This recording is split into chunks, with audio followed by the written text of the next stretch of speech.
You know, I was just about to stop rolling there for a second, but then I was like, man, forget it. Let's just go ahead and do it. I had to come on here and try to get loose. You know, it's been a long day. So I have my cocktail.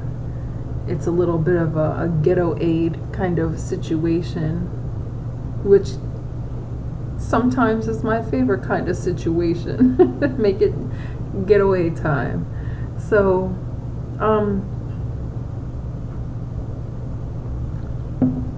today I had a little bit of a reunion with a couple of my nuclear family members. And what I mean by that are like blood relatives that I grew up with. And there's only four: mom, dad, sister, and me. And my niece was also here.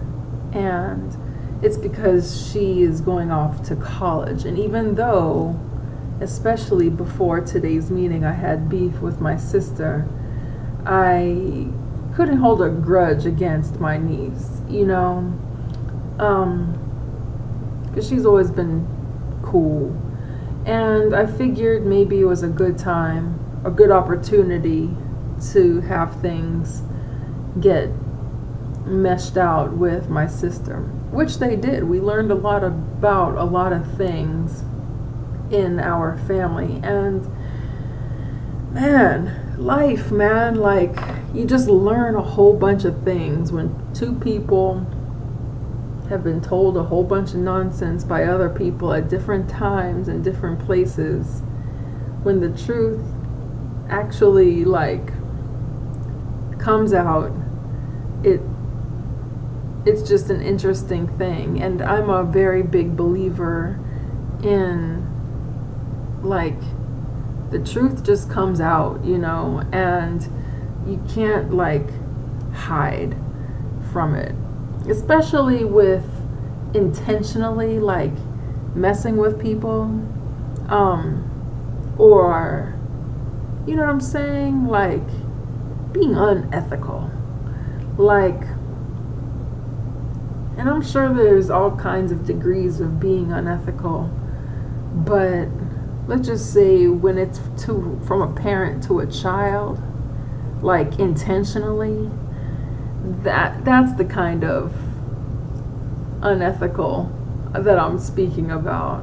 So all that aside, you know, it's all good because I had come to terms with a lot of things. So some things getting ironed out was just like icing on the cake.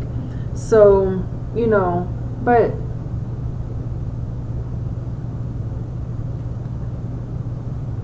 it just made me think, like, life, man, like all around the world, stuff is just all over the place.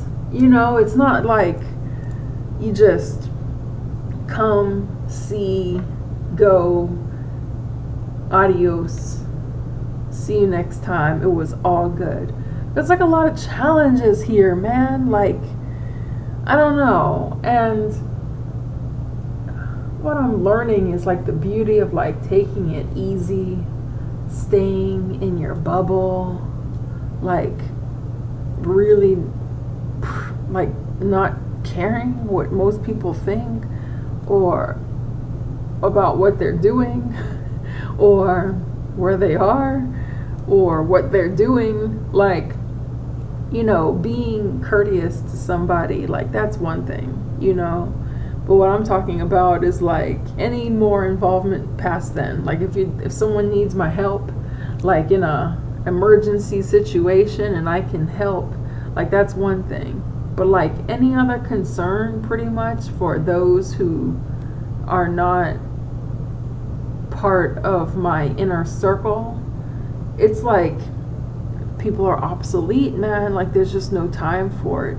There's no time or energy, and I put a little bit too much energy towards like learning about modern things, you know, like, cause sometimes I have problems understanding. And I've had this conversation even, you know, with my sister today, with some people taking the route of like choosing to be old, you know, like, and that's like a special breed of person, you know what I'm saying? But I can relate in a minor kind of way, because for a second I found myself not being able to relate to, like, I guess, like, certain things in pop culture nowadays. Like,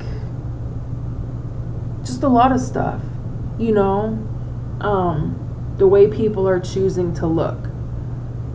There's more surgery now, like, in general, that I've ever seen here in the United States in my entire life. And it's something new that I am getting used to. You know, the perspective has shifted. That was totally different than when I was at university. Like, my niece is going off to university now in 2018, and I graduated, I was at her position in 98, you know? And so between 98 and 2018, like, it's just two different things, man. And like, digitally, she was talking about how the generation she's watching now, who's like 10, the kind of videos they're interested in posting. And then my sister and I were speaking about, like, when my sister grew up, there was no internet. And then 5 years later, we had like dial-up and paying for internet by the minute, you know? And just a world of difference. And, you know, back to the getting old thing and all that kind of stuff. Like, I caught myself, like, being anti. Like, let's take rappers. You know, the new wave of rappers was a lot of trap music, a lot of facial tattoos, and they all tend to get the same style of face tattoos, you know, like teardrops and all that kind of stuff. Like, that's one thing, and there have been a couple here and there. But now the thing are these like little itty bitty tattoos, like placed all over your face, you know, especially around the perimeter. And, you know, having the same like prefix or suffix, prefix, I guess. Yeah, prefix. And now it's like all the lils. Like, the lils started with my generation with Cash Money. But before that, you had, a wave of Ices, I think. And, well, before that, you had Youngs. Young this, young that, young that. And then it went to Little. And before that, it was a lot of Ices. A lot of Ice Cubes and Teas and all this kind of stuff. So, you know. But with this one, I just couldn't relate. Because I became anti in a lot of ways. I became just like disturbed almost by things being done the wrong way. But then I thought about how things were when I was growing up. Was gangster rap really gangster rap? You know, you saw a surge in people, from what I understand, going to jail at that time. You know, and now you have a surge of people overdosing, when you have people who are named after the drugs that are overdosing people. So, you know, it goes kind of hand in hand with that conspiracy theory that it's all a setup. And then I started taking things like a lot more lightly. And I started just trying to take an observational position. Like, this is what people like. People have a completely different standard of beauty. And it always changes.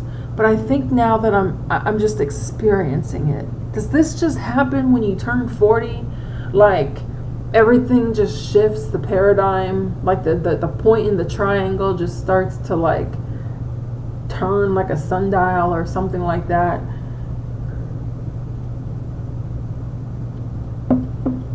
Because it seems like it. It seems like suddenly I'm out of touch. Not out of touch, because I've chosen to stay in touch. I've continued to want to learn about who the current rappers are. I've continued to want to keep in, knowledge of current music and even actors and politics, man. Like, what's the difference? Like, but with music, I think I just grew up so heavy into hip hop. It's almost bizarre, like how much of a difference there is with me and hip hop and rap now. Like, I don't even listen to the people that I listened to growing up.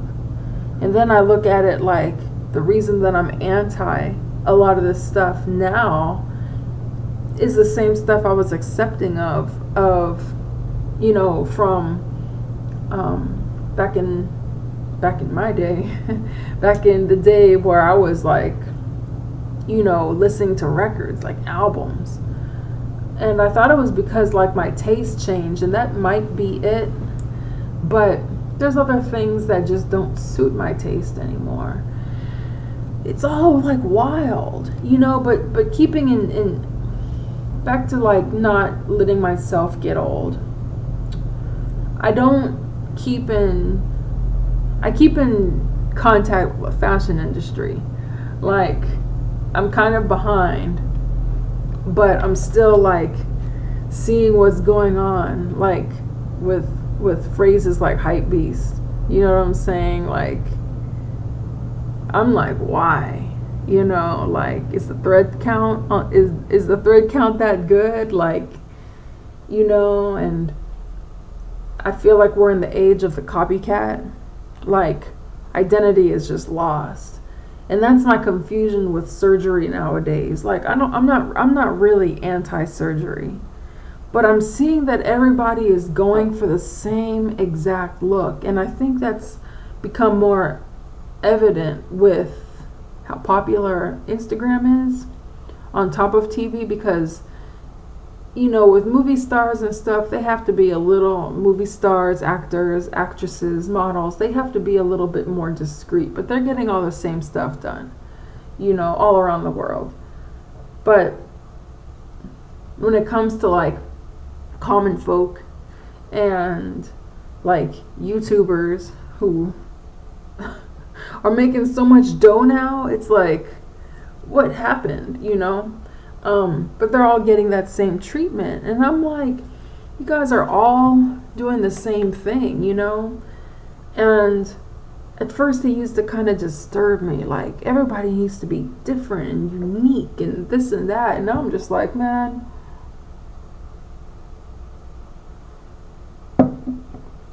oof. Man, I don't care, like, I'm watching observationally, and I'm just not caring, like I was, but I'm coming to a point where I generally don't care, and where I genuinely don't care. But looking observationally, it's like you see people are going for the same things, you know what I'm saying? Like, when I watch street fashion videos, people are going for like Supreme fanny packs, and now it's animal print. Even those things, like fanny packs and animal print, they seem like they're behind, and now I'm seeing how far behind fashion is in tandem to other branches, like street fashion in some places, how behind it is compared to street fashion in other places. But like the Supreme epidemic, you know what I'm saying? Like, the $60,000 Supreme skate deck. You know, like it's catering to like a certain group of a certain price point, and that's cool. You know, like I can't, like they got their dough and they're that bracket, you know. But some stuff is just silly to me, like the vintage tee craze, like cats wearing, you know, bands like t-shirts from like the 80s or something like that. And that's cool and everything, but it's almost like hokey because now everybody is looking like thrifty, and it's like quoted as being like cool, or they're going for this ape-ish, and it's like everybody's wearing the same thing, like the exact same thing, you know. And like I remember when J's used to be that thing, but now like fashion is lost, makeup is lost, everybody's all mental for baking and extreme highlighter and a full C a full C, lipo in the stomach, injected into the ass. You see all races doing that shit. It used to just be one race, but now it's all of them. It used to just be black girls wearing lace fronts. Now it's everybody. But that's always kind of happened. You know what I'm saying? Like,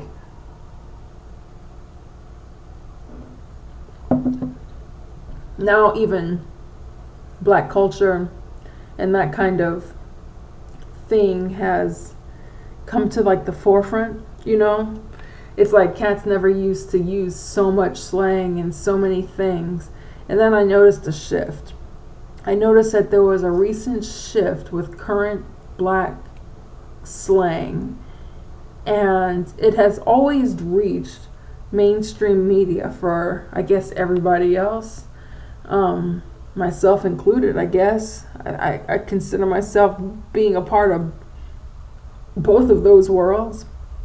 But most recently, I've noticed that there's been like an eruption of this type of slang and all of this happening. And now it's almost like when black people say something that used to be like only things that you would find in the black community, you're seeing like every person from every demographic and age group and everything saying these things at the same time now.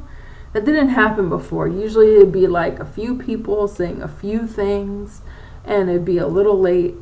But now you're seeing everybody saying the same things in high quantities most of the time at the same time. And I've never seen that before. Like, you know, I'm not usually one to bring up things that are racially dividing. You know, like this was what black people were doing and this and that. But I had never seen white girls putting on lace front wigs until recently, you know. And I know that's probably what they got from mainstream media. And that's a whole different thing within itself. But it's really interesting when you watch it all, because it's like, I'm curious, like, where do we go from here? You know, I don't participate in these realms. Like, I can't put on makeup. I look like a clown when I put on too much makeup. I really do. Like, I just don't look pretty. You know, like there's certain things I can do to my face that make me look a lot better than I do when I just roll out of bed. And I've tried to apply makeup the way that these Instagram people do and the way these YouTube people do. It just doesn't compliment my face. Like, I used to model, you know, like way back, not way back, but like, you know, back from like maybe 2003 to like 2005. You know, like I was pretty heavily into modeling at that time. And I wasn't like walking Prada or, you know, Fendi or any French or Italian designers. I wasn't walking anywhere. I was always too big for those designers. I was more into urban modeling, but with urban modeling, you're often asked to be showing your ass and tits, you know, or being in some video. They call that urban modeling now too, I guess. But I never did that. Like, you know, I was booked for things, and I just stopped, you know, like the whole situation, like, I can't do this. I remember one time I went as far as to be in a bikini by a rim. And I was like, this is stupid as hell. I'm in a fucking bikini by a fucking rim for a car.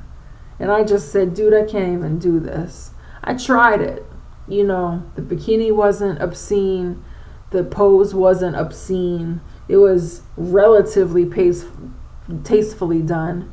But ultimately, I was like, this is dumb as hell. And I remember going to a bar maybe a week or 2 or 3 later. I'm sitting there alone at the bar. And then the owner of the company, you know, showed up there. And I remember talking to him. He was pretty popular around the city, which was Atlanta. And, you know, I remember telling him, like, dude, I can't even vibe with that shit. And he's like, yeah, it didn't seem to suit you. You know, you don't seem like that type. And I was like, no. And I apologized to him, like, for ruining the shoot or whatever. And I remember it happened another time. It was at Puff Daddy's club when he opened up a club called The Compound in Atlanta. And I was booked to wear some genie costume, you know. And I was like, I got there to the situation, and then they told me what I'd be wearing. And I was like, fucking genie? You know, and they told me it was like midriff and all this kind of shit. And I was just like, no, man. And I called my agent, well, not my agent, my manager, and I told her, I was like, I can't do this shit, you know. I don't know. But back to what I was saying about modeling and the makeup and all that kind of stuff. Like, even during those days, there's only been a couple times when makeup artists have gotten my face right. I don't know if it's my face or what, you know. But makeup artists can't even fuck with my face too much. Like, I can't fuck with my face. I know my face. And I've only had like one makeup artist put some avant-garde type makeup on me and me be like, yo, I love that shit. You know? And I remember it was like some photo shoot with this like popular photographer. My manager at the time, a different manager, but she booked me for this shoot or whatever, and it was just like for shots, and you know, it wasn't like it was like we booked him for the shoot, and the makeup artist put like some crazy, like basically like big blue eyeshadow on me, and blue and green, I think, and sparkles and all this kind of stuff, and it looked really nice. That was one of the only times in my life that I've seen myself with heavy makeup that was like, that looks cool. Other times, any other shoot, no matter, I didn't get very big productions, but like no matter how big or small the production was, no matter what, like going to the Mac counter, anything you can name, anything that has ever been like heavy makeup, I'd look like a clown. So, back to Instagram and YouTube. I feel like women are going down the road of prostitution. Like, you look at brands like Casanova and all this kind of stuff. People are getting these, you know, jobs, you know, like body jobs, tit jobs, and all this kind of stuff. That's one thing. But then you have anybody, and I feel like we're in the age of dressing like a hoe, you know? Like, we're in the age of like showing all your ass, all your skin, all your ass, all your tits, Like, you look at any one of these, like, you know, reality TV shows that have to do with music or housewives or anything like that, and some of these shows have women wearing some shit that I'm like, yo, and I'm like, is that supposed to be sexy?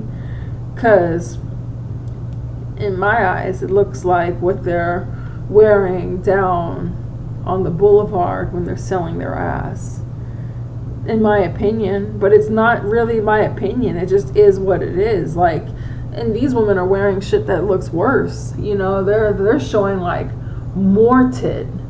Like, the only difference is that the girls on the boulevard, they might do it a little bit differently, but really it just looks the same to me. And then we want to talk about like videos and like, and everyone seems to be getting the same ish, and everyone's starting to look the same, like carbon copy, you know. Like, if you look at women in music videos in like the 90s, no one looks the way that they are looking now. And it's not like the food has changed or the water has changed. Like, it's just going down like across the board. Everybody is copying everybody, and it's truly phenomenal. Like, I've never seen anything like this, like, at all. So it's just a very interesting time. You know, even my niece, who's 18, you know, brought it up. She was like, there's no uniqueness, there's no variety. Everybody is reviewing the same products, everybody is doing the exact thing. You know, when YouTube first started, it was just like unique content, and now it all looks the same. And I'm like, you're dead on target when it comes to that situation, because it's true. And it's like, everywhere you look, everything here in the States looks the same. And it's getting like, I wouldn't even say that it's getting boring or repetitive, because it's almost funny to see everybody jumping into the same crowded pool and like mimicking all the other people who are in that crowded pool with them. And when I'm talking about a crowded pool, I'm talking about like 100,000 goldfish stuffed into like some little aquarium, and they're all trying to move the same and act the same, swim the same, and it's just weird.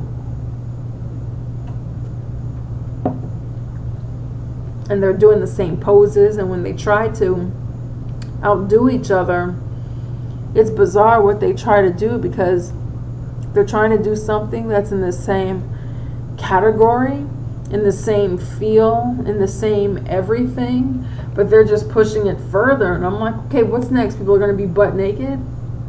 You know, like, stuff has gone about as far as it can go, you know, before we all get naked. And I guess this is the point at which things have to circle back around, which is like a foreign concept to me, you know. I don't deal with all that. Like, I just don't have the energy. I don't like competition like that. I'm already territorial like a motherfucker, you know, like, don't, you know, and just let me have my space, man. Like, but for me to like jump into this place of I'm going to be just like you, it's more like I just can't even deal, man. Like, and it must be a hard thing, man, to be like a youth and be part of this all the time.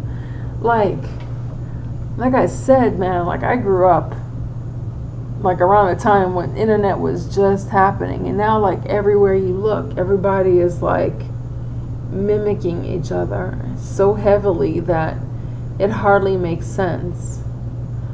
And what's funny, which is awesome, but what's funny is that sometimes I get involuntarily included into these things, because sometimes people think that I'm in some age bracket that these things are normal, you know, and I'm not. So I'm very, very glad to seem like I am sometimes, you know. But I will say, sometimes people think I'm a certain age, and I'm a certain age, man. I earned those years. Like, I'm going to continue trying to work on my skin. Let's see how it's looking, you know. Am I cool? Like, am I cool? But don't think that I'm in this thing where I'm in that Instagram competitive thing. And it really doesn't even matter, honestly, because you see all ages competing in some way. And that almost looks ridiculous too, because it's kind of like, why are you this age and you're doing stuff that people half your age are doing? Like, I don't know. Like, I like hanging with the cool kids. I like being able to vibe with people of all ages. Like, I like to vibe with like older people, and I like to vibe with like younger people. Because if you can't vibe with like everybody, then it's just like kind of, you know, like awkward sometimes. And I think I got to that point because I was a bartender for so long, and you have to vibe with everybody, you know. I've always been open to vibing with everybody, because I'm just like, if I start acting old when I'm 30, I'm going to be old for a hell of a long time.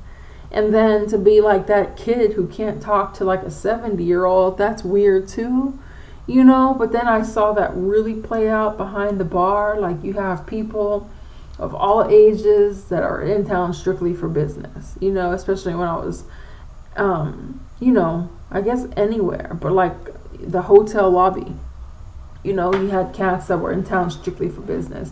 And then you had cats that were in town for the gay pride parade.